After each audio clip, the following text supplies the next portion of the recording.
Hello champions, कैसे हो? आज की क्लास में हम क्या करने वाले हैं जी? सिमिलैरिटी की 3 theorems. Angle angle angle, side side side, side angle side, तीनों सिमिलैरिटी की थ्योरम जो है इनको हम प्रूव करेंगे।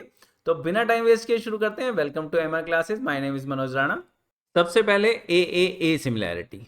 ए सिमिलैरिटी कहती है if in two triangles corresponding angles are equal then their corresponding sides are in the same ratio, मतलब प्रोपोर्शन में होती हैं। And hence the two triangles are similar, मतलब अगर दो ट्राइंगल आपको दिए हुए हैं, आपको एंगल ए एंगल डी के बराबर मिल जाए, एंगल बी एंगल ई के बराबर मिल जाए, एंगल सी एंगल एफ के बराबर मिल जाए, तो ऐसे में आपने प्रूव करना है कि ये दोनों ट्राइंगल जो हैं वो सिमिलर होते हैं। सबसे पहले तो गिवन डेटा जो है वो लिख लेते हैं। अब जो हमने प्रूव करना है उसमें आपने ध्यान रखना होगा कि आपको जो सिमिलैरिटी मिलती है वो तब मिलती है जब आप वहां पर जो साइड्स हैं वो भी साथ में प्रोपोर्शन में दिखा सको। तो एंगल तो हमारे को दिए हुए हैं तो साइड्स हम यहाँ पर दिखा देंगे। साइड्स जब आप रेशो में दिखा दोगे तो आपको सिमिलैरिटी अपने आप मिल जाएगी। सबसे पहले तो स्पेस बना लेते हैं। हमें जो स्पेस है वो थोड़ा सा ज़्यादा चाहिए होगा। अब सोचते हैं कि किस तरह से इस चीज़ को प्रूव किया जाए।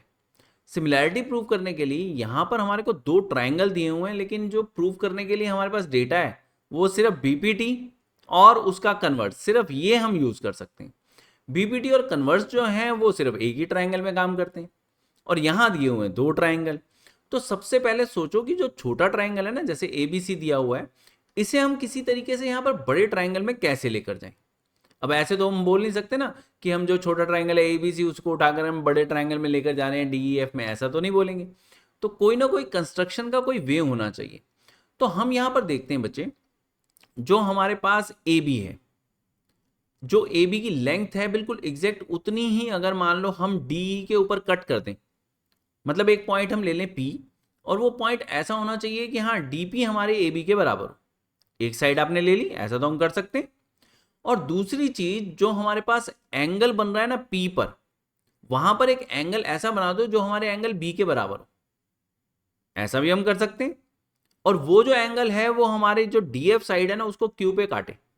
अब यहां पर हमें ये जो दो चीजें बोलनी है, इसी को यहां पर कंस्ट्रक्शन में जरा लिख देते हैं।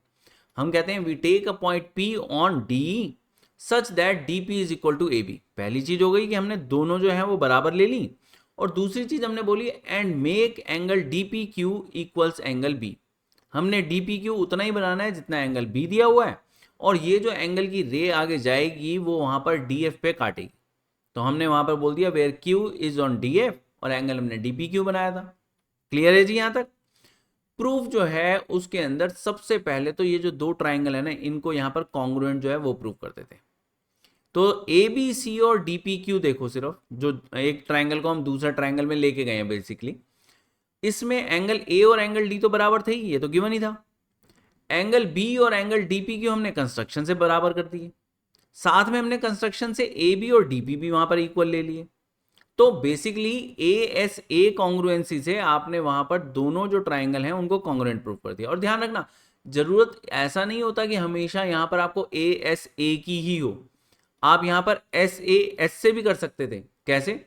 आप चाहते तो जितना ए बी था उतना डी पी लेते, जितना ए सी था उतना डी क्यू लेते, और एंगल की बात ही ना करते।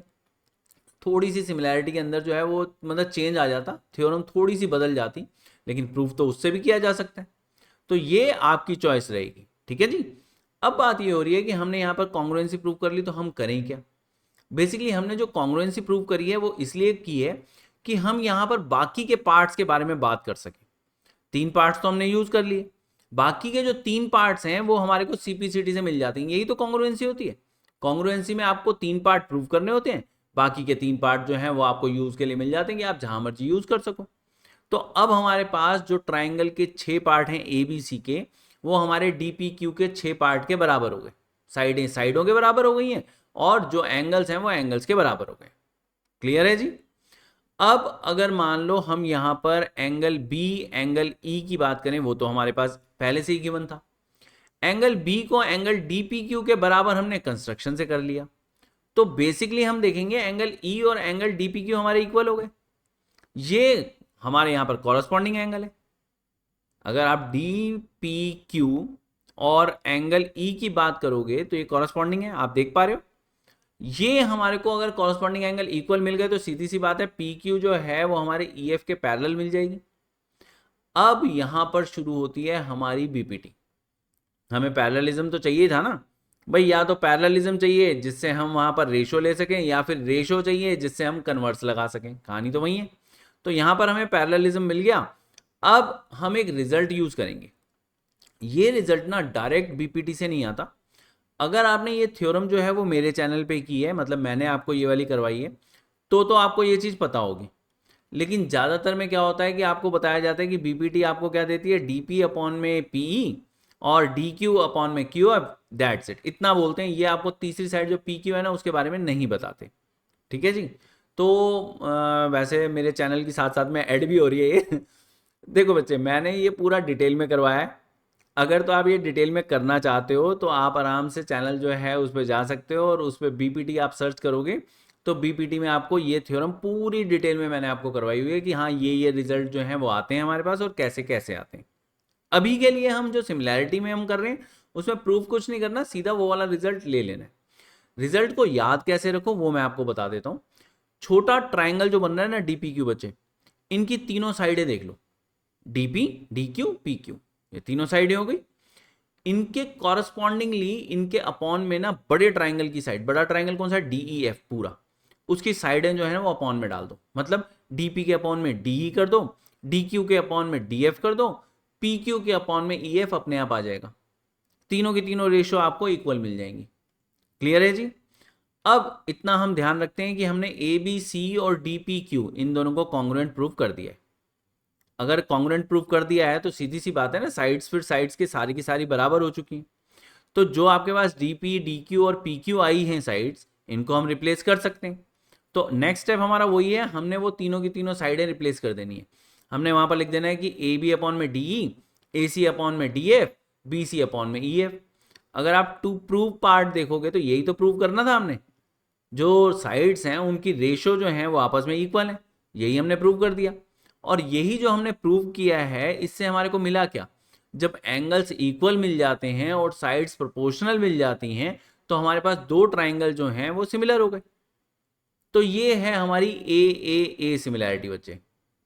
नेक्स्ट हमारी थ्योरम है S S S similarity. If in two triangle sides of one triangle are proportional to the sides of the other triangle then the corresponding angles are equal and hence the two triangles are similar. तो basically जो आपने ए करी है ना उसकी उल्टी हो गई है, गिवन टू प्रूव में चला गया, टू प्रूव जो है वो गिवन में आ गया। मतलब आपको यहाँ पर जो है वो साइड्स की प्रोपोर्शनैलिटी दी हुई है और आपको यहाँ पर एंगल्स की पहले इक्वालिटी दिखानी है। एंगल्स जब इक्वल प्रूव कर दोगे तो आपको वहाँ पर ट्राइंगल सिमिलर मिल जाएंगे। बेसिकली दो ट्राइंगल हैं हमारे पास A B C D E F, इनमें जो साइड्स हैं वो ए बी अपॉन में डी, बी सी अपॉन में E F, A C upon में डी एफ। ये जो है ये सारा कुछ दिया हुआ है हमारे को। हमें जो प्रूव करना है वो क्या है कि एंगल्स इक्वल हैं, और जब एंगल्स इक्वल हैं तो सीधी सी बात है वहां पर जो ट्राइंगल्स हैं वो सिमिलर हैं। सबसे पहले तो स्पेस बना लेते हैं थोड़ा सा। स्पेस बनाने के बाद फिर वही सेम चीज जो हमने पहले ए में सोची थी वो यहाँ पर सोचते हैं कि छोटा जो भी ट्राइंगल है हमारा, उस छोटे ट्राइंगल को लेकर जाते हैं बड़े ट्राइंगल के अंदर। बड़े ट्राइंगल के अंदर लेकर जाएंगे, लेकिन कैसे, हर थ्योरम के अंदर सेम सेम सेम चीज नहीं ले पाओगे। अब यहां पर सोचना पड़ेगा कि हम क्या चीज लें। यहां पर हम ऐसा करते हैं कि ए बी जो है उसको हम ले लेते हैं यहाँ पर डीपी, मतलब डीपी वही जो हमने एक पॉइंट लिया था ना जैसे, बिल्कुल वैसे ही। अब ए बी जो है वो हमने डीपी के बराबर ले ली। ऐसे ही एक पॉइंट जो है वो ए सी के लिए यहाँ पर ले लेते हैं डी एफ के ऊपर। ए सी जितनी लेंथ है ना बिल्कुल उतनी लेंथ आपने ले लेनी है डी एफ पे। तो आपके पास जो है वो एक क्यू पॉइंट आ गया। लेकिन सिर्फ ये दो चीजें आपको अब इस केस में कॉन्ग्रुएंसी नहीं देंगी। यहां पर आप कॉन्ग्रुएंसी कैसे प्रूव कर सकते हो, ना तो आप एस से एस यूज कर सकते हो, ना आपके पास एंगल वाली कोई भी थ्योरम है। एस एस एस तीनों साइड जो है वो दी नहीं हुई है। तो यहां पर अगर मान लो हम पी क्यू को ज्वाइन भी कर देते हैं तो भी हमारे को कुछ मिलता नहीं है। लेकिन हाँ, कंस्ट्रक्शन इतनी ही करनी है आपने। तो पहले तो ये वाली कंस्ट्रक्शन लिख लो कि हम एक पॉइंट ले रहे हैं पी डी के ऊपर, एक क्यू ले रहे हैं हम डी एफ के ऊपर, और ऐसे ले रहे हैं कि डी पी हमारा ए बी के इक्वल है और डी क्यू हमारा ए सी के इक्वल है। अब सोचो जो गिवन डेटा है जस्ट उसके बारे में, ये हमारा प्रूफ पार्ट है। गिवन डेटा में ना जस्ट दो जो हमने कंस्ट्रक्शन में चीजें ली है ना उनको रिप्लेस कर देते हैं। मतलब डीपी हमने ए बी के बराबर लिया है, डी क्यू हमने ए सी के बराबर लिया है ना, इसको रिप्लेस कर दो तो हमारे पास एक इक्वेशन आ गई। अब इस इक्वेशन का हम क्या करें, इस इक्वेशन में सिर्फ हम ये देखते हैं कि dp अपॉन में de मिल रहा है हमारे को, dq अपॉन में df मिल रहा है, तो इसका मतलब कन्वर्स ऑफ बीपीटी लग रही है, कन्वर्स ऑफ बीपीटी लग रही है, इसका मतलब जो है pq जो है वो पैरेलल है ef के। अगर pq आपको पैरेलल मिल गई यहां पर ef के, तो बीपीटी का रिजल्ट आप यूज कर सकते हो, जो तीनों साइड आपको बताई थी अभी मैंने ए में, कि dp अपॉन में de, dq अपॉन में df और pq अपॉन में ef, ये तीनों जो हैं वो आपस में मिल जाएंगे इक्वल। तो ये जो रिजल्ट है, इस रिजल्ट के बारे में सोचो, और दूसरी चीज कॉरस्पॉन्डिंग एंगल्स के बारे में सोचो। कॉरस्पॉन्डिंग एंगल्स क्यों, क्योंकि अब PQ आपने EF के पैरेलल प्रूफ कर दी है, तो आपको DPQ एंगल E के बराबर मिल गया और DQP ये एंगल F के बराबर मिल गया। अगर मान लो आप जो रिजल्ट आपको 1 और 2 में मिले, जो इक्वेशन मैंने यहां पर 1 और 2 बनाई हुई है, जस्ट इन दोनों इक्वेशन को देखो, दोनों के अंदर फर्स्ट टू रेशोज ये तो इक्वल मिल रही हैं, जो थर्ड रेशो है उसका डिनोमिनेटर इक्वल मिल रहा है, सिर्फ ऊपर वाली जो चीज है वो रह गई। तो इन दोनों को कंपेयर करोगे ना, तो BC और PQ आपको इक्वल मिल जाएंगे। इसको एक इक्वेशन बना के रख लेते हैं। अब हम बात करते हैं उन दो ट्राइंगल्स की। ये जो सारी हमने मेहनत करी है ना, इस सारी मेहनत का जो हमारे को यहाँ पर नतीजा मिलेगा वो क्या है, कि वो जो दो छोटे ट्राइंगल्स हैं हमारे ABC और DPQ, अब कॉन्ग्रुएंसी जो है वो प्रूव की जा सकती है। तो चलते हैं उन्हीं दोनों ट्राइंगल्स के अंदर। इन ट्राइंगल्स में ABDP, ACDQ, ये तो हमने इक्वल पहले ही कर दिए थे कंस्ट्रक्शन से। फोर्थ इक्वेशन ने हमारे को क्या दे दिया कि BC और PQ भी हमारे इक्वल है। तो अब हमारी SSS कॉन्ग्रुएंसी लग गई और छोटा ट्राइंगल जो हमारा ABC है वो हमारा DPQ ट्राइंगल के कॉन्ग्रुएंट हो गया। और जब कभी भी ऐसा हो जाएगा तो सीधी सी बात है, बाकी के तीन पार्ट मतलब कि तीन एंगल्स ही बचेंगे ना यहाँ पर, क्योंकि जो तीन हमारी साइड्स हैं वो तो हमने यहाँ पर यूज कर ली हैं SSS में। तो तीन एंगल जो हमारे पास हैं वो तीनों के तीनों एंगल हमारे पास CPCT से इक्वल आ गए। इसे इक्वेशन ले लेते हैं 5। और अब जो है वो नेक्स्ट क्या है, नेक्स्ट आपने जस्ट कंसीडर करनी है 3 और 5 इक्वेशन। इक्वेशन नंबर 3 और 5 देखोगे ना, तो एंगल DPQ एंगल E के बराबर दे रहा है आपको वो। अब ये जो एंगल DPQ है ये एंगल E के भी बराबर है, और अगर इक्वेशन 5 देखते हो तो DPQ जो है वो B के भी इक्वल है। एंगल DQP ये F के भी इक्वल है, और एंगल DQP जो है वो C के भी इक्वल है। यहां पर आपको इक्वालिटी मिल गई। एंगल A और एंगल D में तो कोई पंगा है ही नहीं, एंगल A और एंगल D जो है वो DPQ का एंगल है या DF का एंगल है, एंगल D तो सेम ही है ना, तो उसमें तो पंगा है ही नहीं। बाकी दोनों आपने इक्वल प्रूव कर दिए। अब ये जो है ये आपको तीनों के तीनों एंगल्स जो हैं वो आपको इक्वल दे देगा, कि एंगल A एंगल D के बराबर, एंगल B एंगल E के बराबर, एंगल C जो है वो एंगल F के बराबर। साइड्स पहले से प्रोपोर्शनल थी, एंगल आपको मिल गए, तो बेसिकली आपको दोनों ट्राइंगल जो हैं वो सिमिलैरिटी उसकी मिल गई। अब चलते हैं हमारी लास्ट सिमिलैरिटी की थ्योरम पे। लास्ट हमारी सिमिलैरिटी की थ्योरम है SAS सिमिलैरिटी। ये कहती है if one angle of a triangle is equal to one angle of the other triangle and the sides including these angles are proportional. ध्यान रखना कोई भी साइड नहीं, जो एंगल कंटेनिंग साइड्स हैं सिर्फ उसकी बात हो रही है। जो एंगल हमारे इक्वल है ना दो ट्राइंगल में, दो ट्राइंगल के जो उस एंगल को कंटेन करने वाली साइड है उनके कैसे हो जाएगी, मैं अभी आपको ऐसा करता हूँ, दो ट्राइंगल दिखा देता हूँ।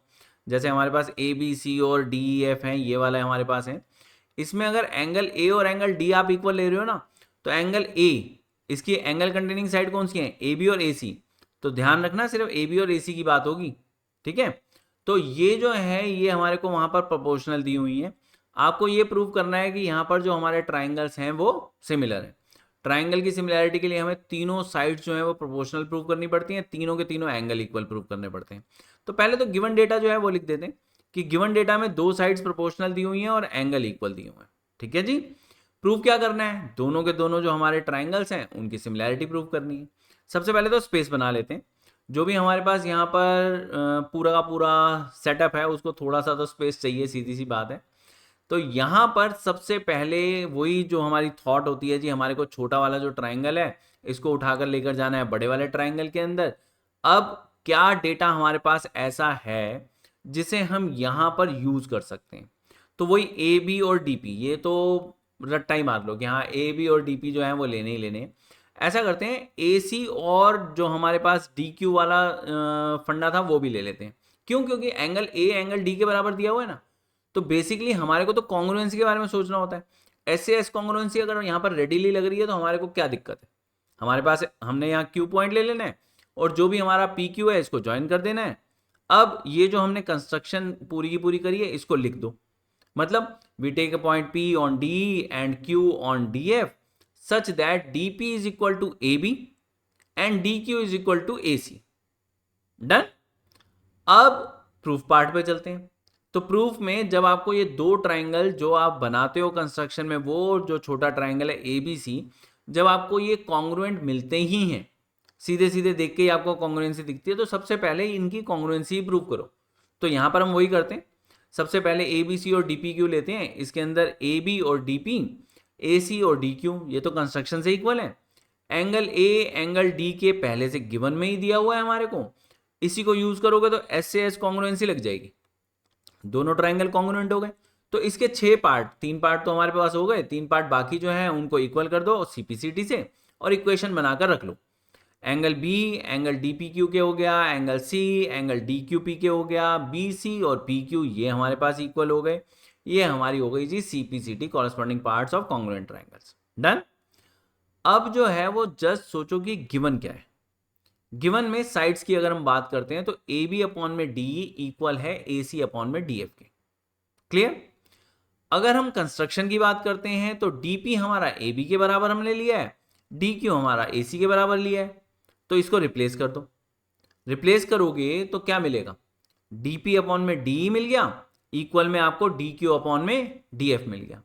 जब कभी भी ऐसा मिलता है तो आपकी जो कन्वर्ट्स है BPT की वो लग जाती है, तो इसका मतलब PQEF के पैरेलल मिल गया आपको। जब कभी भी ऐसा होता है तो आपको कॉरस्पॉन्डिंग एंगल्स मिलते हैं। एक तो भाई पैरेललिज्म है तो आपको कॉरस्पॉन्डिंग एंगल जो है वो तो मिलेंगे। कॉरस्पॉन्डिंग एंगल कौन से हैं? DPQE और DQP F के बराबर। ये आपने यहां पर ले लिए, इक्वेशन बनाई और ये वाली चीज अपने दिमाग में साइड में रख दी। डन। बाकी जब कभी भी पैरेलल लाइन मिलती है हमारे को एक ट्राइंगल के अंदर तो BPT जो है उसके जितने भी रिजल्ट हैं वो यूज कर सकते हो। तो BPT का जो रिजल्ट है सबसे बढ़िया जो हमारे को यहाँ पर यूज करने को मिलता है वो क्या है कि तीनों साइड जो भी छोटा ट्राइंगल DPQ है उसकी तीनों साइड्स DEF के कॉरस्पॉन्डिंगली रेशो में मिल जाती हैं। तो DP अपॉन में DE, DQ अपॉन में DF, PQ अपॉन में EF, ये हमारे को मिल गया। ये हमारी थर्ड इक्वेशन हो गई। डन। अब जस्ट कुछ मत करो, जस्ट ये देखो कंस्ट्रक्शन क्या थी, first equation, second equation, third equation क्या है, बस। और कुछ भी मत सोचो। साइड्स, सिर्फ पहले तो साइड्स के बारे में सोचो।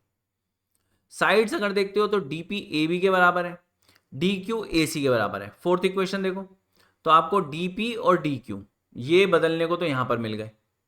आप यहां पर आराम से DP की जगह AB और जो फोर्थ इक्वेशन में आपके पास DQ है उसकी जगह में AC। सिर्फ कंस्ट्रक्शन और फोर्थ जो थर्ड इक्वेशन है आपकी, ठीक है।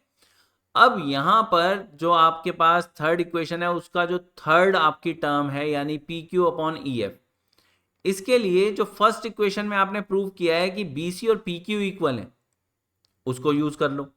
तो बेसिकली आपको क्या मिल गया? आपको मिल गया AB अपॉन में DE, AC अपॉन में DF, BC अपॉन में EF। डन। यहां तक तो हो गया जी। अब बात क्या है? अब है यहां पर एंगल्स की।